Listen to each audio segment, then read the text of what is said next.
kasih Mas Arisal Atana yang kelihatan sangat cerdas ya Mas Pras ini moderatornya. Assalamualaikum warahmatullahi wabarakatuh.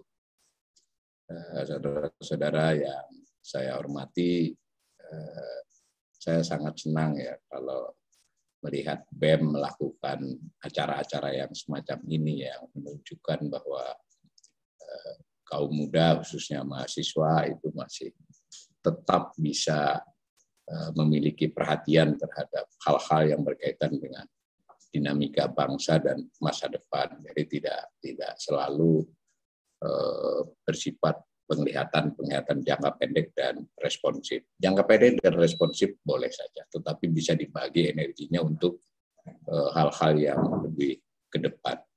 Nah, temanya adalah yang kali ini saya ikut diminta urun rembuk adalah membedah APBN-nya. Sebelumnya saya disclaimer dulu, saya ini sekarang menyebut diri saya pembelajar ekonomi ya. Satu-satunya posisi saya sekarang. Mas Pras saja mungkin perlu saya beritahu kawan lama saya menyatakan diri menjadi pembelajar ekonomi. Salah satu sebabnya adalah begitu derasnya arus informasi tentang ekonomi, dan pada tataran dunia pun berbagai kajian, berbagai tulisan itu nampaknya sudah menangkap ada hal-hal yang di tingkat global mengalami perubahan-perubahan yang drastis dan masih belum ketahuan arahnya kemana. Nah, pada saat bersamaan kemudian ada pandemi ya. Jadi kita masih belum tahu kemana saja arah perekonomian dunia dan juga perekonomian Indonesia. Nah, tentu saja kita bisa memahami lah, biarpun saya ini kawan, bahkan bukan hanya sekedar kawan kalau sama Pras itu. Tadi nggak dia sebut bahwa saya dengan Mas Pras itu adalah sama-sama tim transisi ya kalau tahun 2014. Jadi kita begadangan untuk menyiapkan konsep buat pemerintahan Jokowi dan JK pada saat itu. Tetapi memang karena saya ini modelnya pembelajar, nggak begitu bakat untuk pekerjaan-pekerjaan lain, saya kembali ke pembelajar. Mas Pras berkiprah di bidangnya. Nah, tadi sudah dia jelaskan dan itu sesuai ya dengan apa yang selama ini kita baca tentang penjelasan pemerintah ya, terutama terhadap APBN. Bukan hanya APBN 2022, bahkan APBN yang sedang berjalan. Jadi ini buat saudara-saudara mahasiswa, salah satu yang menurut saya ada kemajuan dalam pengelolaan APBN itu adalah adanya acara yang disebut dengan publikasi APBN kita tiap bulannya. APBN kita itu untuk APBN yang sudah berjalan sampai akhir bulan sebelumnya. Yang itu ada rilisnya, ada seminarnya, bahkan sekarang bisa diikuti semua. Nah, suara ataupun penjelasan yang dikatakan Mas Prasto tadi, saya manggilnya Mas ya. Saudara-saudara terserah panggil Pak, saya kira lebih bagus itu. Dia pejabat sekarang. Itu sudah kelihatan arahnya, memang seperti itu. Dan kelihatannya ini kurang bagus ini Mas Pras. Ini saya lihat Arisal Atana ini banyak mengikuti Twitter saya. Itu tadi yang pengantarnya ini kok malah paparan saya didahului dia Mas Pras ya toh. Tapi ya nggak apa-apa. Memang harus begitu. Saya kira Pras harus setuju bahwa suara kawan-kawan muda ya jangan terlalu banyak mengiyakan pemerintah lah, bagaimana mereka berposisi jadi mahasiswa. Nggak apa-apa kalau. Jadi ini memang wajar lah kalau mereka tornya lebih dekat dengan pikiran saya daripada pikiran pemerintah dan yang kebetulan disampaikan Pras. Tapi yang penting kita lihat ya, artinya kita berpendapat kritis atau sangat kritis, bahkan kalau perlu menolak, itu argumennya apa? Supaya ada argumen jawab dari pemerintah kalau mereka mau jawab. Kalaupun tidak menjawab, ya publik bisa melihat argumen mana yang bisa dipegang. Jadi kalau saya sudah sangat jelas. Ya, Pras juga tahu, buat saya APBN ini salah, APBN 2020 bukan lagi tidak ideal, ya keliru kalau saya. Ya sudah jelas bisa diikuti. Tadi sudah saya kasih tuh buku saya gratis ya, itu bisa dibaca. Tetapi mungkin untuk malam ini saya tidak langsung kencang ke sana karena nggak ada gunanya. Mending saya ketemu Prastowo sehari semalam berdebat kan bisa.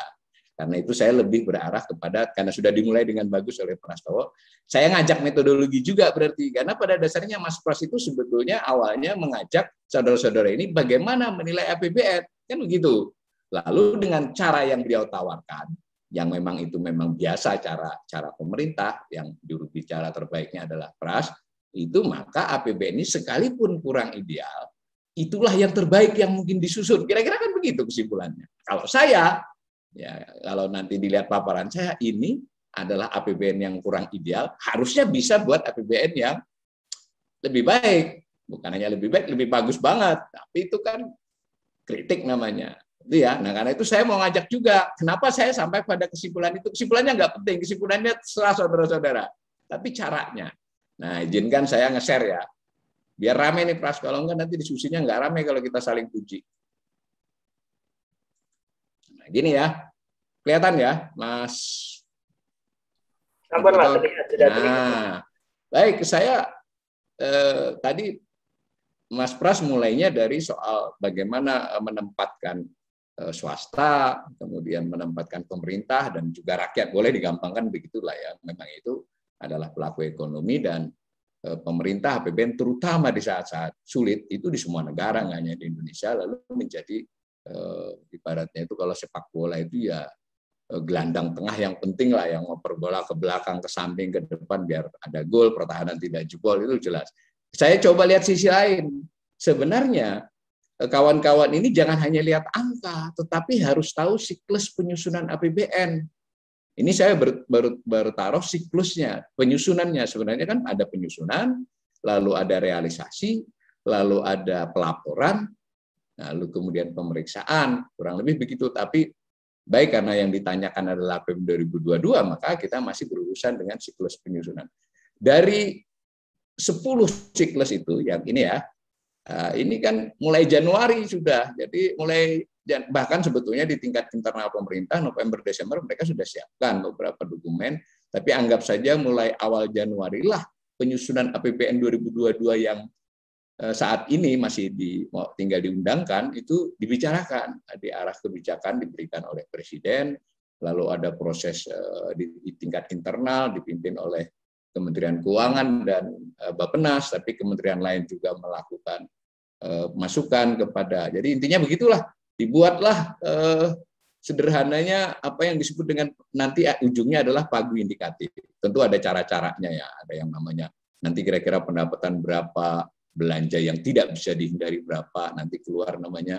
Ya kira-kira kalau Anda sebuah keluarga kan sudah berhitung lah yang belanja-belanja yang tidak bisa dihindari, yang pasti gitu, lalu kira-kira pendapatan yang bisa dipegang. Kalau pendapatan tambahan nanti kan ada lagi analisisnya. Lalu dapat ruang fiskal. Nah, pada saat bersamaan juga mendapatkan informasi dari kementerian, lembaga dan sebagainya. Kami itu butuhnya apa? Bolak-balik lah. Lalu nanti ada pagu indikatif. Ayo coba susun kementerian, lembaga. Kamu itu kurang lebih nanti anggarannya segini. Kurang lebih ya indikatif namanya.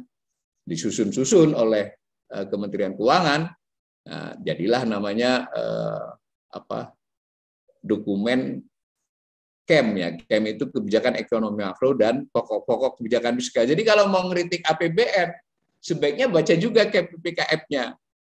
Karena itulah asal-usul nota keuangan diajukan bulan Mei. Nah, nanti dibahas dengan DPR, lalu disusun ulang lagi, lalu jadi nota keuangan dan RAPBN. Sekarang dibahas. Sebagian sudah disepakati tadi, kelihatannya Pras juga karena belum resmi, Pras belum mengupdate beberapa angkanya, ada sedikit-sedikit yang berubah, tapi saya juga nanti hanya menginformasikan, bisa saja ketika jadi undang-undang ada sedikit perubahan, tapi ada informasi perubahan, dan seterusnya. Nanti jadi undang-undang, nanti rinciannya ada Kepres. Yang ingin saya sampaikan apa? Dalam seluruh alur ini ada DPR ya, jadi mau bantu Pras ini. Ya kalau dikritik jangan hanya cuma pemerintah, sebenarnya DPR juga harus ikutan dikritik. Mereka ikut kok dari awal. Terlepas soal peta politiknya bagaimana, soal lain secara teknis DPR ikut menyusun APBN. Itu satu. Yang kedua, sebetulnya tidak pernah berubah dari dulu. Konsep dasar yang dipakai oleh Indonesia itu adalah anggaran berbasis kinerja. Secara resmi tidak pernah ditinggalkan ya. Nah itu itulah yang sering misleading baik di pendukung maupun pengkritik, jadi termasuk saya, bahwa kebanyakan bicaranya itu pada level ini, apa yang digunakan lalu input. Jadi seolah-olah kalau anggaran dari 100 miliar terhadap satu kegiatan atau satu program menjadi 110 miliar, itu mengalami perbaikan atau kenaikan. Tidak mesti. Bagaimana kalau ternyata waktu 100 miliar, itu adalah 1000 outputnya. Ketika 110 miliar, juga 1000 outputnya karena ada soal harga dan biaya, maka sebetulnya tidak ada peningkatan. Karena itu kebanyakan analisis itu masuknya di sini saja, di angka-angka dan input, padahal ada alurnya nih. Apa yang digunakan, itu kira-kira sederhananya salah satunya adalah uang itu apa yang dikerjakan, apa program dan kegiatannya, apa yang dihasilkan, namanya output, apa yang ingin dicapai, namanya outcome, dan lebih luas dari sekedar outcome dalam jangka menengah dan panjang, namanya dampak. Jadi misalnya kalau saya mau mengkritik Prastowo tadi, ini contoh saja, ini contoh belum tentu saya benar kritiknya, tapi metodologinya. Kata Pras itu ditambah anggarannya misalnya. Loh iya tambah anggarannya. Lalu kegiatannya bertambah enggak? Nah, lalu kalaupun kegiatannya bertambah, outputnya bertambah enggak? Jadi bukan soal anggaran kesehatan naik atau turun saja, tetapi tadi sudah dicontohkan juga outputnya bagaimana. Nah, disitulah analisis sering harus tidak bisa hanya sekedar angka-angka. Nah, kalau melihat begini, sebenarnya salah satu masalah kita adalah pada rincian. Jadi cerita manis ya, berarti sudah saya mulai ngeritik nih. Cerita manis yang dipaparkan pemerintah dan diceritakan dengan sangat baik oleh Pras itu adalah narasi namanya. Ya, maunya di sini nih, dampak, hasil. Tapi apakah ditunjang oleh kegiatan, oleh output yang dihasilkan? Pemerintah makin memperhatikan orang miskin. Anggarannya sekian. Ya oke, anggarannya sekian, itu berapa jumlahnya? Kegiatannya apa? Oh, jumlahnya bertambah, tapi per itemnya berkurang. Misal UMKM, dulu 2,4 jadi 1,2, nah sekarang nggak butuh lagi. Nah, ke sana harus lari kritik. Atau setidak-tidaknya banding. Maka dengan cara melihat ini, tidak punya pilihan. Kalau memang serius mau mengkritik APBN, itu harus mulai dari camp PPKF yang berarti di sini, kemudian baca nota keuangannya. Pak Wadil, mohon maaf, ya. Bisa bantu di share screen juga Bapak, biar kita lebih jelas untuk melihat. Ini nggak ada share screen-nya, nggak kelihatan? Terlihat Bapak, cuma masih terlalu kecil Bapak. Oh begitu, ya. Ini nggak punya asisten saya ini. Nah begini ya, nanti silakan dibaca, tapi sudah saya kirim tadi. Nah maka saya boleh dong bahwa yang kalau saya lihat yang disebut dengan dampak yang ingin diharapkan dari APBN 2022, yang merah ini loh, itu dicerminkan oleh pernyataan ini, atau tadi kalau saudara-saudara melihat di slide-nya Mas Prastowo yang 6 arah tadi itu bisa juga, tapi saya ambil dari nota keuangan dan pidato presiden saja, isinya sama, cuma ada yang dipecah dua. Bahwa APBN 2022 ini pemerintah ingin menjadi sebuah APBN yang bermaksud untuk menjadi pemantapan pemulihan ekonomi dengan tidak melupakan kesehatan. Benar kan? Dari tadi juga Mas Pras sudah menekankan itu. Lalu program perlindungan sosial yang memperkuat fondasi kesejahteraan sosial mengentaskan ini kalimat dari pemerintah. Lalu reformasi struktural dan reformasi fiskal, tadi sudah dijelaskan itu maksudnya apa. Lalu optimalisasi pendapatan dan spending better. Nah, dan juga diulangi dari narasi kebijakan dan tadi ditekankan bahwa 2022 ini transisi supaya nanti mulus pada saat 2023 yang tidak boleh lagi melampaui 3%. Nah, dari 4, karena arahnya ke sana lah. Pertanyaannya yang merah ini dari saya, apakah yang ini ataupun berbentuk gambar di Mas Pras tadi didukung oleh rincian posturnya? Jadi kalau saya sederhanakan, saya mau ke Surabaya dari Jakarta. Oke, nah sekarang ada rincian toh, mau naik apa, kira-kira berapa lama, dan apa persiapannya untuk berangkat itu. Kurang lebih begitu. Ya, nggak bisa hanya bilang saya mau ke Jakarta saja. Walau ini APBN. Bahwa apa benar APBN itu rinciannya adalah dalam rangka pemulihan ekonomi dan memprioritaskan sektor kesehatan? Apa benar rinciannya mendukung statement bahwa dia meningkatkan fondasi kesejahteraan sosial dan seterusnya? Nah, apa benar APBN 2022 ini secara rincian, bukan narasinya, adalah aman untuk menuju di bawah 3% di tahun berikutnya. Kenapa? Karena setan APBN itu lebih sering bersembunyi dalam rinciannya. Nah, mari kita belajar rinciannya. Nah, ini kalau disebut postur, ya izin sedikit Mas Pras, karena biar selanjutnya diskusinya lebih teknis lagi dari para mahasiswa yang pinter-pinter ini. Ini yang kalau disebut postur itu ada 5 ya, pendapatan, belanja, keseimbangan primer, surplus atau defisit, lalu pembiayaan. Ini bentuk ringkasnya, bentuk paling ringkas, ini ringkas, nanti ada lagi yang lebih luas. Jadi misalnya yang A ini dibagi 1, 2, satunya dibagi AB, B-nya ini ada 1, 2, C-nya ini karena ini adalah item akibat, dampak ya, surplus juga akibat, surplus kan adalah A dibandingkan B. Nanti kalau keseimbangan primer ini A dibandingkan B, tapi ada di bagian B ini yang disebut belanja bunga. Maka yang penting itu adalah AB dan E. Pembiayaan itu rinciannya apa?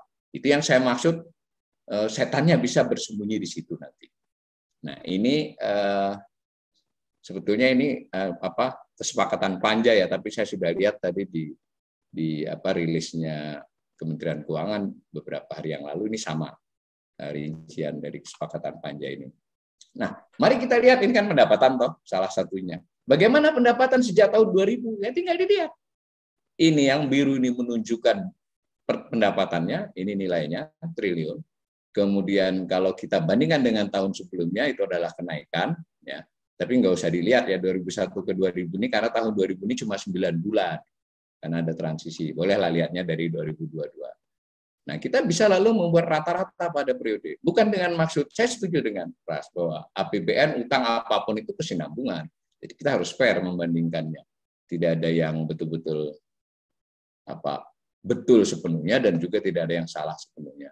Nah, ini kita lihat apa yang terjadi. Sebetulnya sebelum pandemi pun pendapatan di era pemerintahan Presiden Jokowi ini lajunya lebih rendah dari sebelumnya. Ini fakta statistiknya begitu. Jadi pemerintah kesulitan meningkatkan pendapatannya itu sejak sebelum pandemi.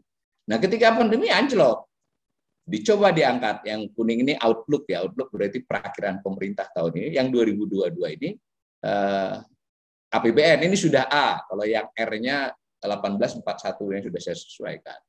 Maka ini berarti akan diharapkan naik 6,39. Maka kalau kita mau tanya APBN 2022, apakah target kenaikan sebegini ini realistis atau bisa dicapai kira-kira? Itu pertanyaannya. Untuk tahu itu kita harus turunkan lagi pendapatan ini terdiri dari apa saja. Nah, ini kebijakannya yang dinyatakan pemerintah. Ya, pajak seperti apa, biaya cukup, perpajakan khusus ya. Nah, tadi dikatakan Mas Pras ini akan penting untuk membuat basis. Memang sudah kelihatan. Jadi sebenarnya menurut saya sebagai pengamat, undang-undang sekarang harmonisasi ya, HPP HPP dulu rencananya KUP, jadi undang-undang HPP yang sebagian isinya kontroversial, masih berdebat, tapi secara substansinya kalau buat saya itu sudah kelihatan ketika diajukan RAPBN, memang ada rencana itu sudah, meskipun memang sambil berjalan dia. Nah, betul bahwa ini diperlukan. Pertanyaannya apakah sekarang? Nah, tentu kita bisa diskusi. Apakah harus sekarang? Atau tepatnya apakah harus diterapkan di 2022? Nah, melihat perkembangan ini. Nah, kalau kita lihat pajaknya jadi begini nih. Karena pajak ini juga bisa Anda buat rata-ratanya. Bagaimanapun di era Pak Jokowi memang pajak agak sedikit lebih sulit dibandingkan sebelumnya. Nah, kemudian turun akibat pandemi, dinaikin. Nah, tahun 2022 ditargetkan 9,75. Ini sudah disesuaikan A ya, bukan R. Apakah 9,75 itu realistis melihat sebelum-sebelumnya? Jawabannya cukup realistis ya, apalagi undang-undangnya sudah diketok ditambah dengan teks amnesti. Sebetulnya menurut saya ini kalau nggak ada undang-undang HPH ya Mas, HPP apa? Harmonisasi peraturan perpajakan HPP. Nah, ini tidak realistis. Buktinya tidak realistis kalau melihat ini dipecah lagi menjadi pajak itu ada berapa 7 macam ya. Perpajakan bukan pajak, perpajakan itu 7. Mungkin ini juga sebuah informasi, hati-hati. Kalau pajak dengan perpajakan buat analis itu beda ya. Kalau pajak itu hanya yang di Ditjen Pajak. Kalau perpajakan itu ditambah dengan yang bea cukai. Nah, ini kita ambil aja istilah yang paling sering dipakai sekarang dan itu lebih relevan sebenarnya, penerimaan perpajakan. Kalau kita gambar dari tahun 2004 kan begini, ini kan cukup naik. Kalau tidak ada undang-undang HPP dan tax amnesty, saya kira ini sulit dicapai. Tapi menjadi realistis ketika itu ada. Menurut saya itu salah satu kritik saya juga, ini komunikasinya harus lebih baik kepada publik. Nggak usah disembunyikan, nggak apa-apa, biar kita juga bisa mendebat. Nah, lalu yang bukan pajak, penerimaan sumber daya alam, ini blessing ya. Mudah-mudahan ini bukan soal keberuntungan buat pemerintah saja, keberuntungan buat saya. Kadang tidak suka juga ya, ada yang japri-japri, waduh, ini kok pemerintah dapat durian runtuh. Ya enggak juga, zaman SBY juga pernah dapat begini, ini wajar. Dan itu harusnya disikapi sebagai keberuntungan bangsa, bukan keberuntungan pemerintah. Jadi saya melihat ada keberuntungan buat rakyat ini, buat pemerintah, buat rakyat Indonesia ketika kenaikan PNBP ya, salah satunya sumber daya alam yang harganya sedang baik. Tetapi untuk 2022 pemerintah cukup konservatif. Tidak berani juga mengasumsikan yang terjadi sekarang ini masih berlanjut. Dan itu baik, karena nanti kalau ternyata lebih ya bagus. Cuma kalau sumber daya alam saya sudah oke banget dengan rencana itu. Tetapi ketika pendapatan kekayaan negara yang dipisahkan, khususnya BUMN, karena Bank Indonesia sudah nggak mungkin diharap. Dulu pernah ada gede KNG ini, karena salah satunya adalah surplus Bank Indonesia. 2022 nggak mungkin. Pertanyaannya, dengan kondisi BUMN yang seperti itu, mengapa digenjot yang bagian setoran dividen, di sisi lain diberi lewat penyertaan modal meskipun BUMN-nya berbeda ya. Nah, lalu PNBP lainnya, ini kemarin karena ada COVID ada beberapa jenis kegiatan yang membuat PNBP meningkat. Tetapi tanda tanya yang besarnya adalah PNBP ini adalah soal layanan publik. Mudah-mudahan perkiraan naiknya itu tidak terkait dengan tarif, tetapi hanya terkait dengan dinamika. Ini saya belum paham karena harus lihat rinciannya sebenarnya. Kurang lebih kalau layanan publik PNBP ya kepolisian kah, pengadilan kah dan sebagainya memang karena intensitasnya bukan karena tarifnya yang naik tidak masalah. Tapi kalau tarifnya yang naik kan juga berbahaya dan seterusnya ya. Nah maka kalau digambar jadi begini, saudara-saudara. Ya mohon maaf nanti mungkin kalau yang sempat terutama yang ini kan anak-anak ekonomi ini bisa dipelototi dan saudara-saudara kan lebih ahli dari saya Excel segala mungkin bisa dicoba simulasinya untuk tahu apakah 2022 itu benar gitu loh proyeksinya. Benar itu maksudnya layak. Tapi saya boleh katakan khusus untuk PNBP itu cukup realistis. Cuma catatan saya berikan kepada bagian laba BUMN dan PNBP lainnya. Apalagi kalau SDA-nya naik, sebaiknya PNBP lainnya jangan ada rencana kenaikan tarif-tarif layanan. Kurang lebih begitu. Nah, lalu ada belanja, kan tadi pendapatan belanja. Belanja dikatakan begini, ada urusan pemulihan ekonomi, ada reformasi struktural, ada reformasi spending better dan seterusnya. Ceritanya begitu. Nah, tapi buat saya yang merah dari saya, belanjanya ini tampak terlalu besar nominalnya. Dan nominal yang besar itu sebagian tidak ada urusan dengan ini. Kalau tidak ada urusan juga saya salah. Maksudnya tidak lebih ke sini, tetapi lebih ke hal lain. Jadi mestinya dengan lalu kaitannya kan nanti ada di belakang dengan utang, dengan itu yang kita ingin lebih ditahan tekanannya kepada fiskal di kemudian hari di tahun-tahun mendatang. Ya belanja memang untuk mendorong perekonomian, tapi apa belanjanya? Belanjanya apa? Bagaimana belanjanya? Prosesnya bagaimana? Timingnya bagaimana? Umpama nih, kalau belanjanya misalnya belanja, ya tidak berarti saya anti alutista ya, alutista yang kemudian dibeli ke luar negeri dengan nilai yang sangat besar, ya itu kan berarti multiplier-nya kecil, atau kepada IT di beberapa KL yang sangat besar yang ada benchmark-nya itu juga kecil. Bukan berarti itu nggak penting, polisi penting, tentara penting, tetapi ini soal 2022, bukan soal penting sepanjang waktu. Nah, di situ kira-kira larinya ya. Nah, maka kita lihat lagi gambarnya, bagaimana kenaikan belanja. Nah, ternyata kan ini saya kasih malah sampai 2025, sebenarnya saya juga punya pendapatan sampai 2000. Dari mana saya tahu 2025? Ya dari pemerintah, dari kementerian tempatnya Mas Pras itu. Karena di camp PPKM itu ada proyeksi sampai 2025, kita buat dari itu. Kita susun. Nanti Anda akan terkejut bahwa berarti tahun 2023 nanti rencananya pemerintah nurunin belanja. Nah, udah mulai masuk kan kita, dan kita belum punya sejarah nurunin belanja loh. Saya tidak tahu exit strateginya bagaimana nurunin ini, apa enggak pada ngamuk nanti. Dan ini naiknya terlalu besar tahun ini. Saya percepat aja. Nah, belanja itu dibagi lagi, ada belanja pemerintah pusat, ada TKDD. Ya, tadi moderator sudah tahu ya. Belanja pemerintah pusat itu dibagi lagi, dibagi itu maksudnya memang diperintahkan oleh undang-undang. Dibagi itu digambarkan. Barangnya sama belanja.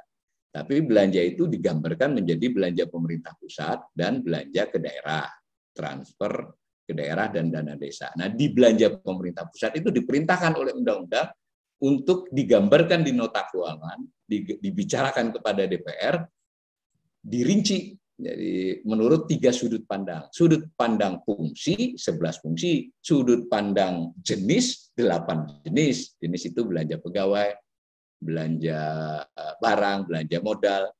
Nah, lalu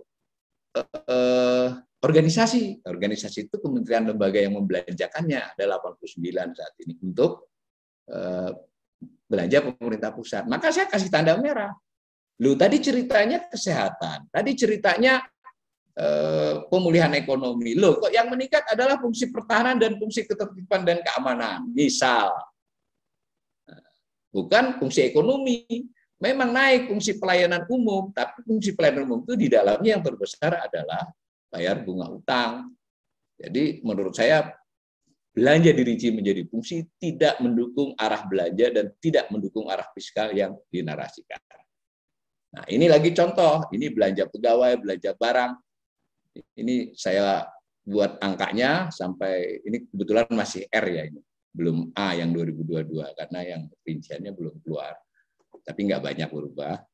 Lalu dibagi dengan total belanja. Silakan dilihat apa yang besar. Yang nampak besar adalah pembayaran bunga utang. Betul, Prastowo bilang ini kan beban dari yang lalu-lalu seterusnya.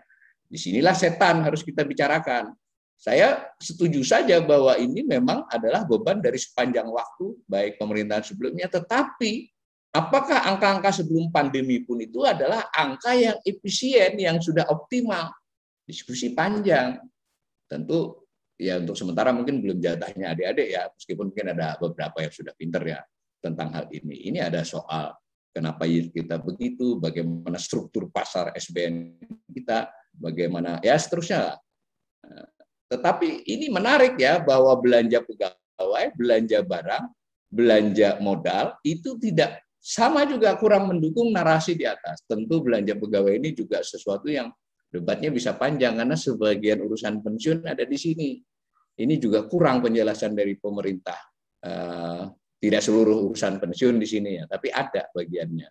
Nah, maka kita bisa lihat juga tadi subsidi, lalu ada bantuan sosial. Ini gambarnya begini, angkanya tuh begini, tapi saya buat dari tahun 2005. Intinya dengan analisis yang semacam ini, tadi sudah saya katakan di depan, saya mengajak saudara-saudara ikut menganalisis ini.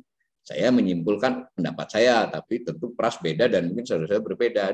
Dari cara begini, ini nggak pas ini cerita tentang reformasi fiskal, bahwa ada refocusing. Refocusing jadi cerita manis saja, itu refocusing yang hanya ya ibaratnya itu ngorek-ngorek buat yang kecil-kecil aja, yang besar yang diseriusi. Yang kecil juga harus diseriusi, sudah dilakukan. Yang besar dilakukan juga. Nah, ini dari organisasi tadi sudah diantarkan oleh moderator. Tentu saja kita sangat mendukung ya negara yang kuat lewat Kementerian Pertahanan, Polri yang lebih baik untuk memberi layanan. Tetapi kembali nanti kalau ini digambar, ini nggak saya taruh, kalau di Twitter saya ada, bagaimana kecepatan peningkatan Polri, bagaimana kecepatan kenaikan Kementerian Pertahanan. Pertanyaannya, apakah 2022 harus begitu gitu loh? Apa nggak bisa ditunda sedikit? Apalagi nanti kita lihat Kementerian Pertahanan ini ternyata urusannya adalah antara lain, mungkin akan dijelaskan oleh Mas Pras, adalah membantu kesehatan. Lalu jadi masalah juga kan? Apa tidak bisa modelnya adalah tetap Kementerian Kesehatan, tetapi memang beberapa kaitan pelaksanaannya ada Kementerian Pertahanan dan Polisi, karena besar itu.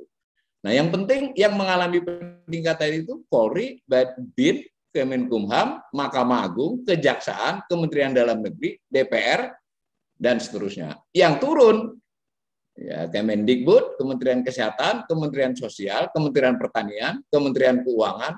Tapi Kementerian Keuangan dapat tambahan lagi 1 triliun di pembicaraan APBN. Mungkin Mas Ros sudah dengar ya, dapat 1 triliun lagi tambahan. Kementerian UKM memang ada sedikit perhitungan.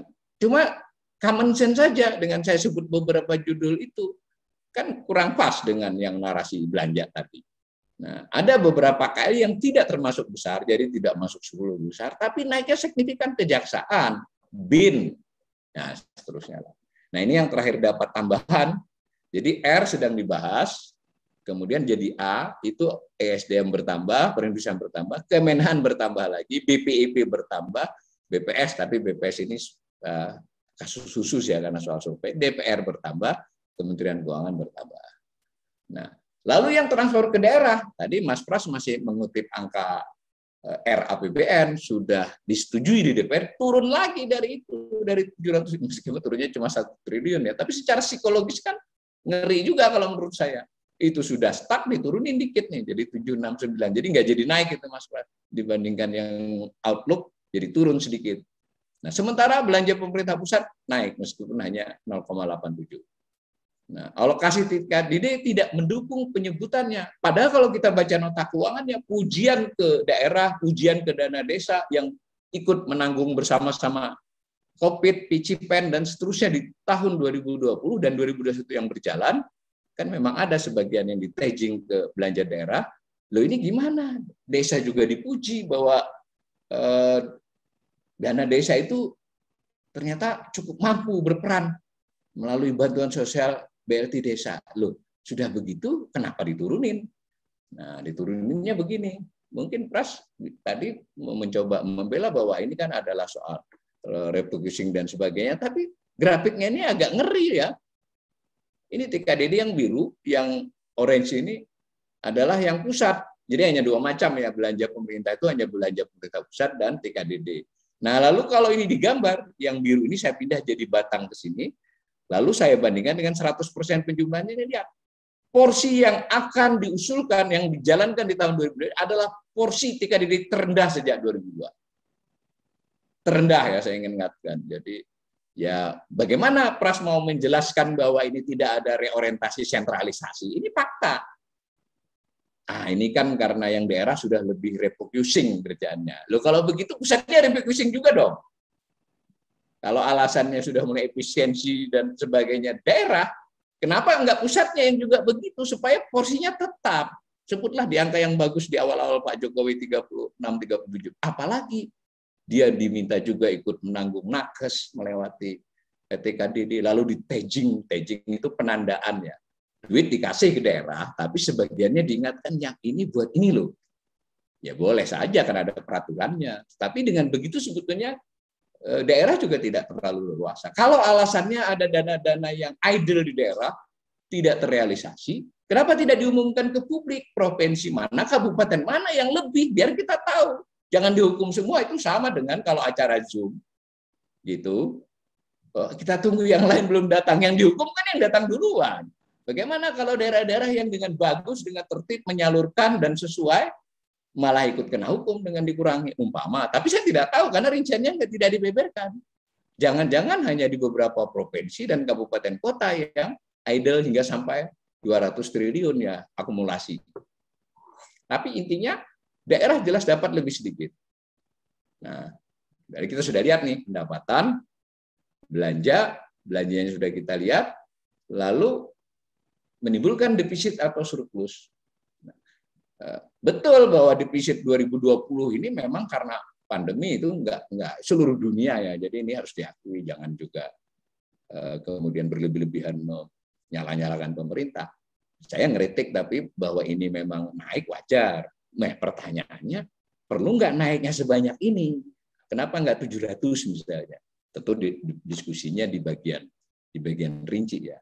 Tetapi tidak benar juga kalau defisit dikelola dengan baik di 2015 sampai 2020. Enggak juga.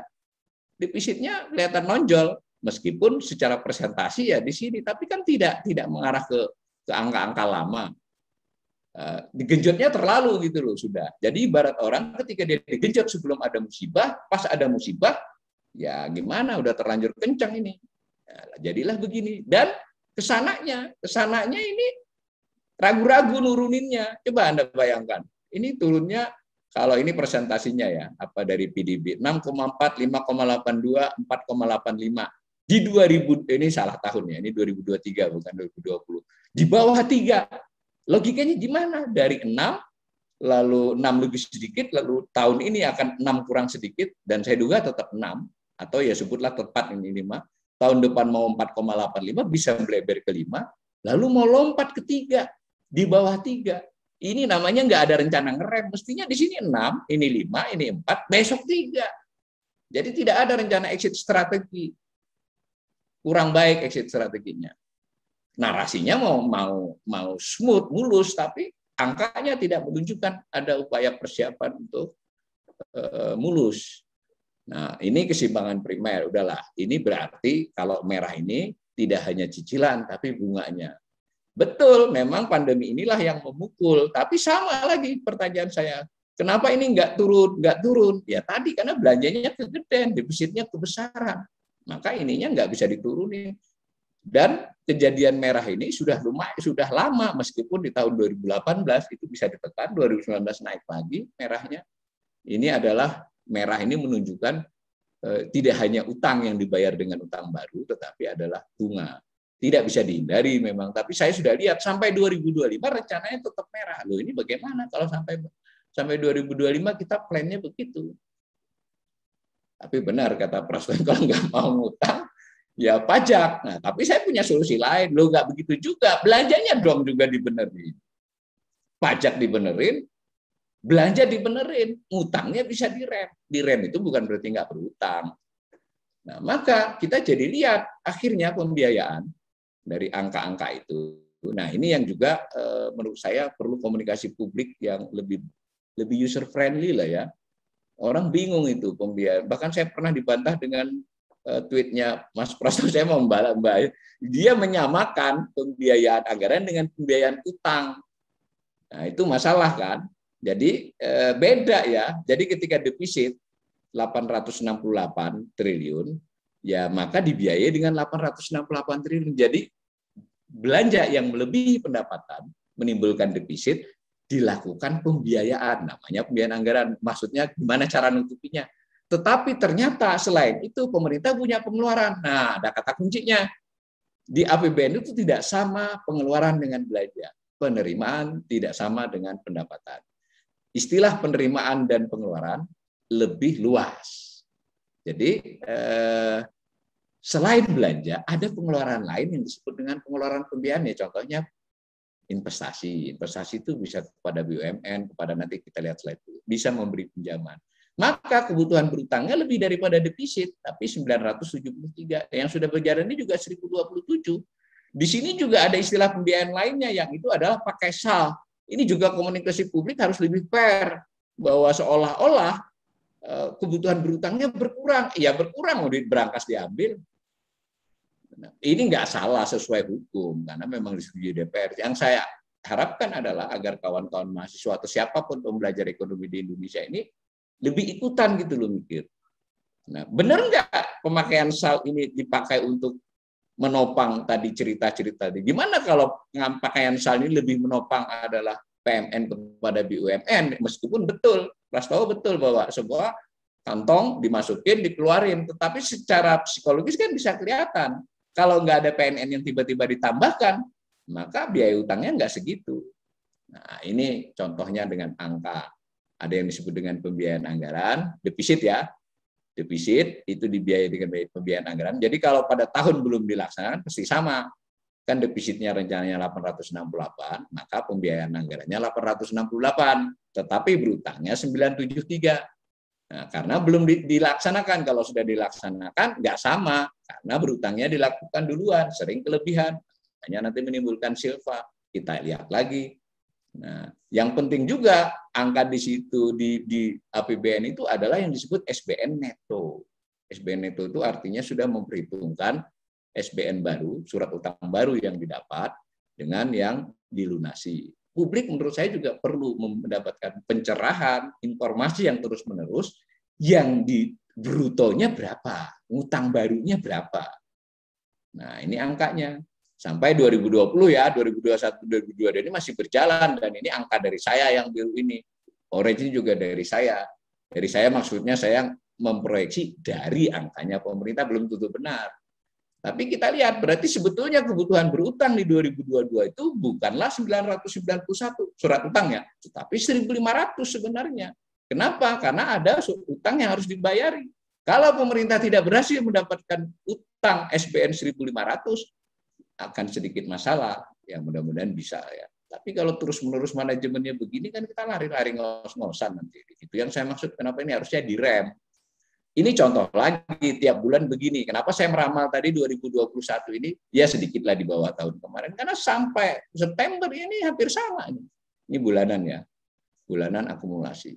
Nah, saudara-saudara bisa membuat ini panjang nanti ke bawah, tapi data yang sebelum tahun 2016 belum tersedia, harus cari. Nah, kemudian, oke, berutang itu nggak pernah masalah, mau berapa juga utangnya. Yang masalah selalu membayarnya. Nggak apa-apa utang 100 miliar, tapi bayarnya 50 tahun lagi. Anda berutang 10 juta, tapi ditagih pinjol besok subuh harus ada. Itu kan tekanannya beda. Nah, boleh saja Anda berutang 100 miliar, tapi pendapatan Anda 200 miliar misalnya. Begitu. Nah, mari kita lihat bahwa persentasi antara cicilan dan bunga dibandingkan dengan pendapatan, namanya debt service to revenue ya, DSR, itu sudah mengerikan, 50 sudah. Tentu memang karena pandemi, tapi kalau dibilang karena pandemi, sebelum 2020 juga kencang naiknya. Harusnya ditahan ke 40, dan ini sudah melampaui ukuran-ukuran internasional. Nah, awalnya mohon maaf bisa sampai ya Pak. Ya, saya skip aja ya. Ini Anda tadi saya sudah beritahu pembiayaan itu ada investasi kepada BUMN, kepada lembaga badan lainnya ini ya, termasuk BPJS itu, tapi udah lama dia nggak dapat itu ya. Nah, lalu kalau digambar jadi begini, ini pengeluaran investasi, lalu yang khusus BUMN yang biru, lalu BUMN yang dapat ini. Nah, ini makanya saya bilang setannya di rincian. Nah, lihat saja itu utama kayak dapat sebanyak itu. Nah, kira-kira gitu ya tuh. Ini meskipun ini sebelumnya tidak 71. Ini harus publik harus jelas dong. Di mana tiba-tiba semula direncanakan 37 di tahun yang berjalan jadi 71,2. Salah satunya kereta api dapat 6,9, waskita karya dapat 7,9. Ini baru ada perpres bahwa ternyata ada urusan kereta cepat. Ya, kalau hal-hal begini tidak cukup jelas kepada publik, bagaimana kita meyakini narasi-narasi yang lain tadi? Ini urusan triliun. Nah, gitu ya. Lalu ini rencana tahun 2022, tapi ada 2 yang masih belum jelas rinciannya, masih nunggu kita dari DPR. Nah, silakan baca saja ini apa gitu loh. Apa betul tadi terkait dengan pemulihan ekonomi, dengan produktivitas, dengan kesehatan, nggak ada menurut saya. Ya bukan nggak ada, saya ekstrimnya.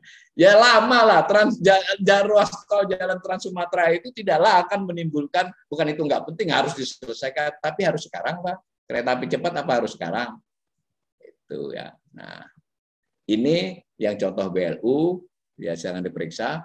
Lalu sisa lebih anggaran, jadi karena ngutangnya front loading, lalu ngutangnya lebih banyak, ternyata defisitnya tidak sebesar itu, lalu ada silvanya masuk ke salnya boleh dipakailah sal di tahun 2020 ini dan masih ada sisa itu yang tadi antara lain di luar yang memang dialokasikan untuk cadangan lain-lain, karena model belanja sekarang sudah bagus kalau itu yang di lain-lain itu kan memang agak hati-hati, meskipun juga harus dipublikasikan karena setiap yang lain-lain itu di kepanitiaan pun tempat bocor, jadi tidak masalah pemerintah melakukan persiapan. Nah, tapi di sini penggunaan SAL juga harus dibicarakan yang baik ini kepada publik, ya hanya ke DPR.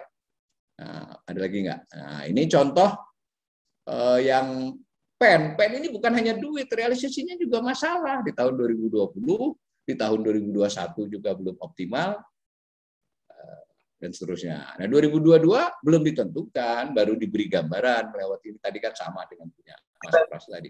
Itu maka saya tutup kesimpulan, ya, nanti argumennya dilihat. APBN 2022 cukup realistis dalam target pendapatan. Jadi saya setuju. Tapi kurang ideal dalam hal rencana belanja. Tidak sesuai antara arah kebijakan belanja yang dinaikkan dengan rencana belanja. Tidak ideal sebagai exit strategi untuk defisit di bawah 3%. Saya khawatir akan ada perpu lagi nanti untuk membolehkan di 2023. Nah, tidak ideal untuk TKDD. TKDD dikurangi dan besok yang menjabat adalah PLT kepala daerahnya. Ingat, akan protes. Besok pasti turun di 2023-2024 kalau arahnya begini. Dan seterusnya. Saya tetap, meskipun tadi sudah dijelaskan oleh Mas Pras, saya masih tetap orang yang mengingatkan bahwa utang ini harus benar-benar prudent. Sekarang masih kurang prudent. Harusnya berutangnya nggak sebanyak. Bukan tidak boleh berutang, jangan berutang sebanyak itu. Kalau tidak berutang, harus bayar pajak dong, kata Pras. Iya, itu iya.